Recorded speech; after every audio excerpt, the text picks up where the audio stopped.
So they came back into the car and they took me back to where I lived. They dropped me off. My husband was not in that car. He had already gone with the people taking him to wherever they said they were taking him to.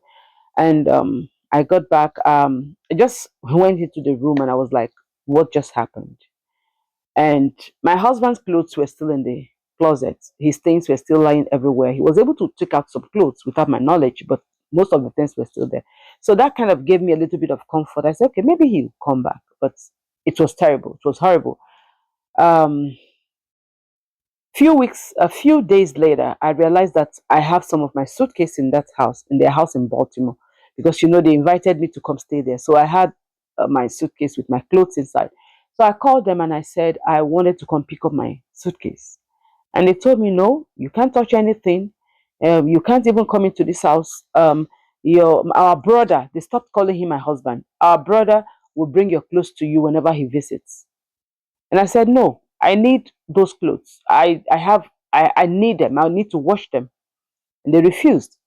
So, fortunately, or should I say unfortunately, my husband called like about 2 weeks, 3 weeks later. And he was like, I'm sorry for what I did. I'm sorry. Everything was under the influence of alcohol. I said, when did you even start drinking? What was the reason for that drink that day? What were you drinking that day? He said, no, it's just, I was just stressed. My brothers have said a lot to me and I didn't want to know how to face you. So that I just had to do that too. I said, anyways, I want to go pick up my clothes from your brothers. And they said, I can't come. So are you coming this way? Can you bring my clothes to me? He said, okay, yes, I'll bring your clothes. So he went there and got the clothes together and told me he was there. I should go pick them up. So I went there and I was able to pick up my suitcases and I came back to my rented place. So, like a couple of weeks later, he called me, said, you know what? I'm really, really sorry for what I did. I feel so bad. And I want us to just come back together. Just forget whatever happened. I'm sorry. And when I come back this time, we're going to just stay on our own. No more connection with our family. We have nothing to do with them. We'll stay for the few weeks left and we'll go back. That sounded like a plan, a good one. So I accepted. So a few days later, he came back and he was all apologetic and so was like pleading and begging. And I believe that he was back for good. But few days after, he started telling me, oh, I want to go back to Togo to just go pick up some stuff and then talk to the boys and rearrange the business. And I said, no, we have like few weeks to go back. So why don't you go back at the same time? Okay, let's just go back now. If you feel like you need to go home, let's just go. Then I still have like maybe we were there for like this was like 3 months after we got there, so we still have like 3 months more on the visa. But it was a 3 years visa for me. He had 5 years business visa, so he had a lot of time. But just for that period of stay, we only have like 6 months. So I said, okay, when are you going? He said, oh, I'm going next week. So next week came and the D-Day came. And the stupid thing I did then was I didn't even ask for to show me his tickets or anything. I am this type of woman that doesn't really look at anything. I can be friends with a man, I can have a relationship, and I will for 20 years and I will not touch the man's phone. Up to now, I don't touch anybody's phone. I don't touch phones. Even my children's phones. You know how parents will go into the children's phones and start looking and searching. I don't, because I don't want to see what will hurt me. So I don't search even my children's phones. So I don't ask a lot of questions either. I'm saying this so that people will learn. I never asked questions. So immediately he said he was going home. I said, okay. I didn't ask, show me your ticket. I didn't say anything. So that day, he said his flight was in the afternoon. And then I had started going to somewhere in the mornings. I was bored at home. So I used to go to my friend's place. My friend had a braiding store. I used to go there and while away my time and also braid because I know how to braid. And I also had a small thing I was managing on the side. So I was going to go to work that day. So I said, Do you want me to, just call off and see you to the airport? He said, no, no, no, no, don't worry. If you miss the day's pay, is going to affect. He just gave one stupid excuse, which should have woken me up that day, but I took it as it's nothing. So I said, which suitcase do you want, and what do you want me to pack? He said, just pack me one shirt, one pant, underwear, boxer, and maybe one singlet, and maybe a pair of shoes. I said, okay. That was what I did. I packed these things into the smallest suitcase in the house, and we bade ourselves goodbye, and I left for where I was going to. I came back in the evening, and once I opened the door, I knew something had happened. As soon as I opened the door, everything that belonged to him was gone. Gone. So what happened is that this man came back so he could pack his things. So I was so confused. I checked everything was gone, down to flip flops. Everything was gone. Toothbrush, everything gone. I said, okay.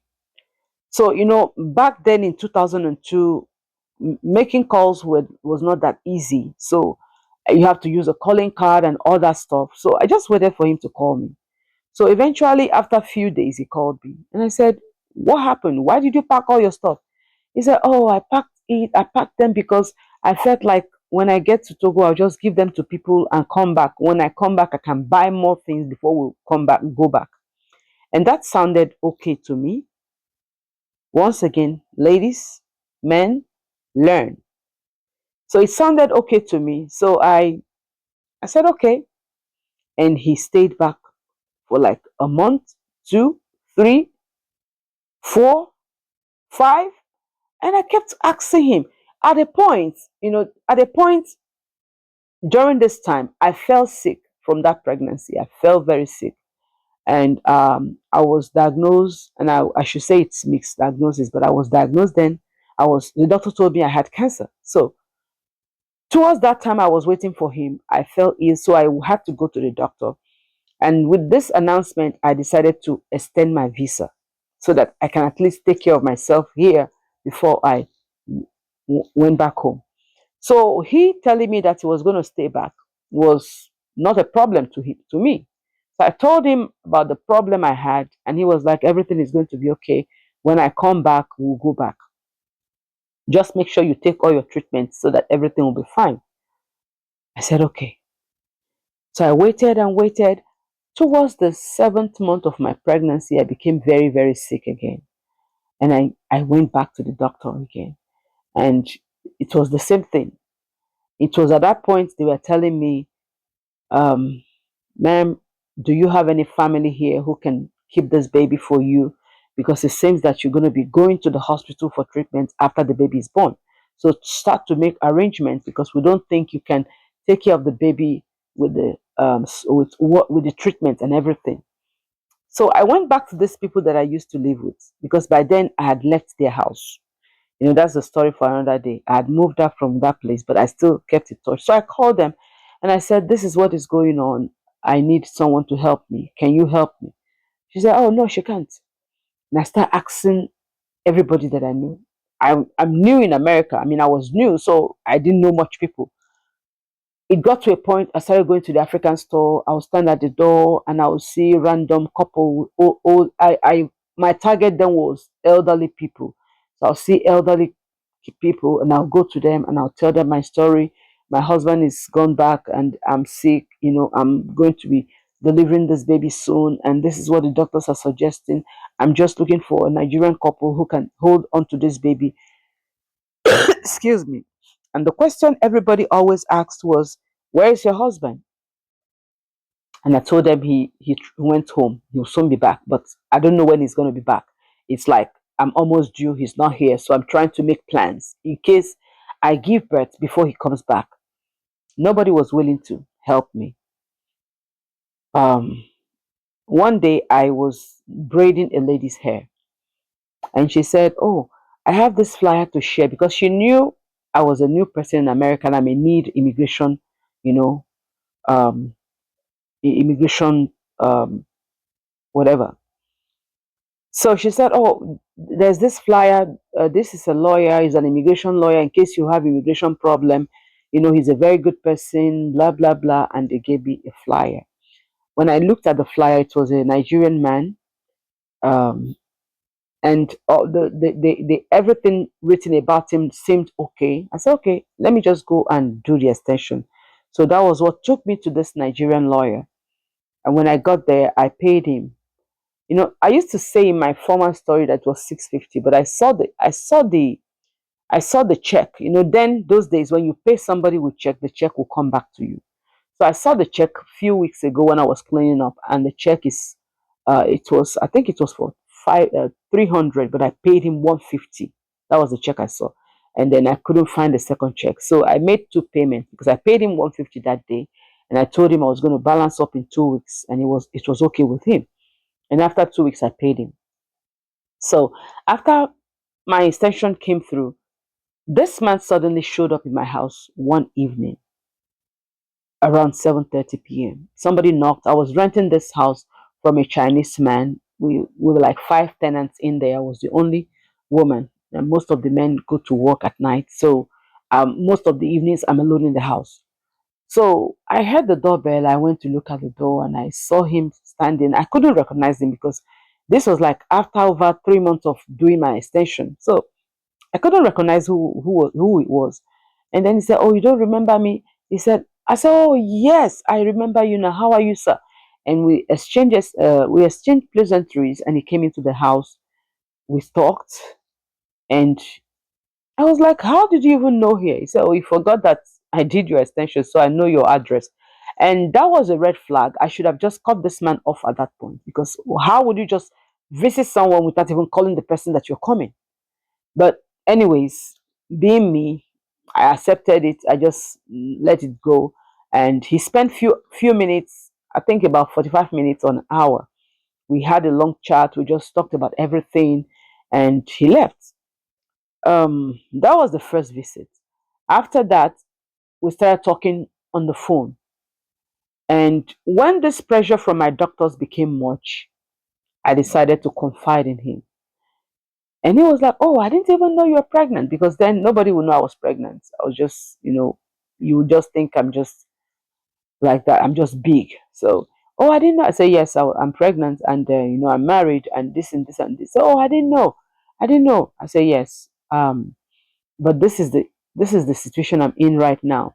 I need a Nigerian couple that can to help me take care of my baby. I've been looking for people, but I don't know much people. So since you've been here for a long time, can you find someone that can help me when I have the baby, so the baby can stay with them until I'm back from the hospital for my treatment?"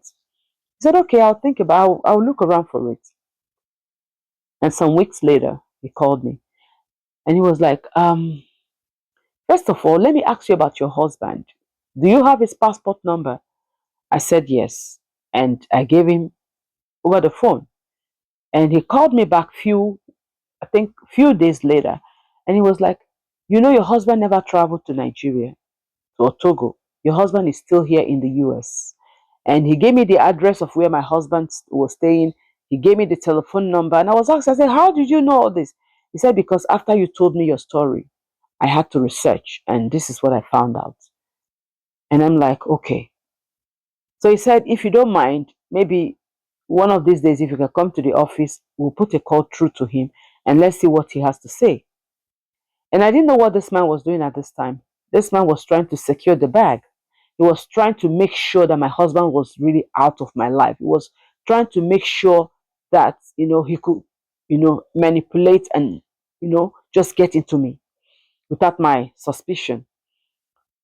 So, I went to his office few days down the line, like a day or two down the line, because I was eager to find out these things.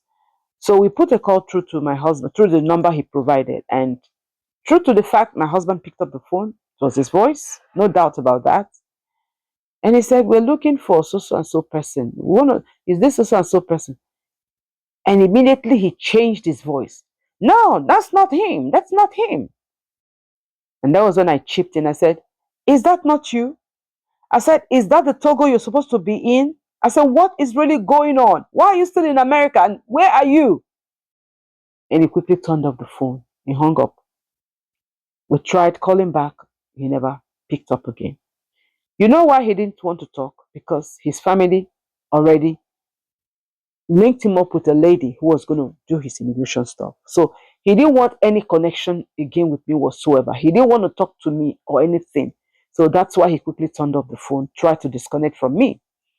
So I kept calling that number, he would not pick up. He would not pick up. At a point, the number went dead. So which means he changed the number. So when this man now realized that I really have no husband, I was by myself, he wrote me a letter, a very lengthy letter, telling me how bad he feels, how it's not good for how what the man did was bad, how I should be very careful, how I should mind myself, that he's going to be there for me like a big brother. He's going to always make sure I'm fine. I should just take care of myself so that I don't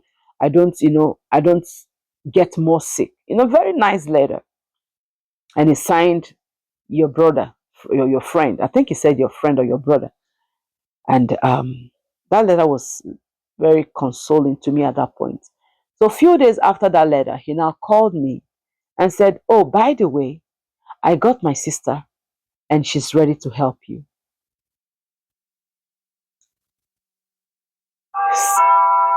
So he said, by the way, I got my sister. I told her about you and she's ready to help you. So he passed the phone to the sister. They were there together, obviously, because the woman came on the line immediately.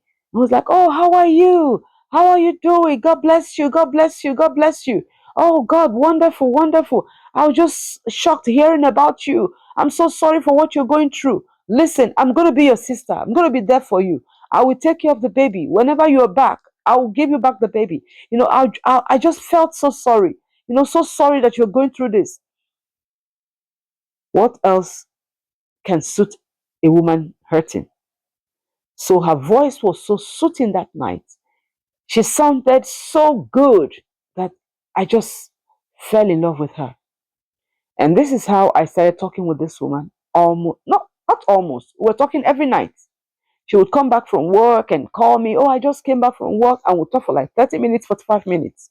It became a ritual. It became an expectation for me every evening. So whenever she comes back, she will call me.